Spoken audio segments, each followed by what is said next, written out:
How would you feel if one day you were living a happy life with your mom and the next you were living with people you barely knew? That's exactly what happened to the protagonist Lydia in A Home for Goddesses and Dogs by Leslie Connor. Lydia's mom had recently died of a heart disease, and since Lydia's father had left the family many years before, Lydia was forced to move in with her Aunt Brat, Aunt Eileen, and their dog Suni. Soon after her arrival, Lydia received news that she, along with her aunts Brat and Eileen, were going to a dog adoption event at the nearby fairgrounds to adopt a new dog. The aunts had planned this before they knew that Lydia was coming to move in with them, so they wanted to stick to the plan. At the event, Lydia and her women decided on a yellow dog named Bullet. Bullet was a bit of a struggle at first, but eventually Bullet, although soon renamed Gruff, and Lydia became best friends.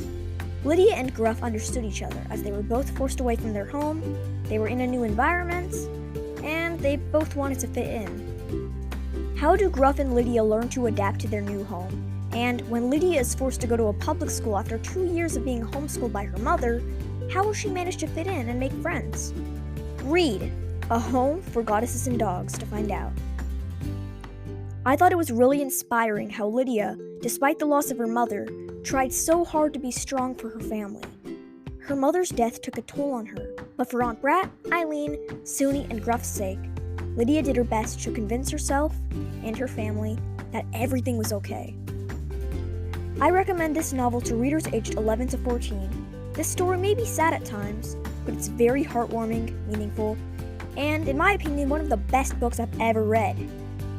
And that's all, folks. I really hope you enjoyed today's episode of the E-Train Talks podcast. I highly recommend A Home for Goddesses and Dogs, and I'll see you in the next one.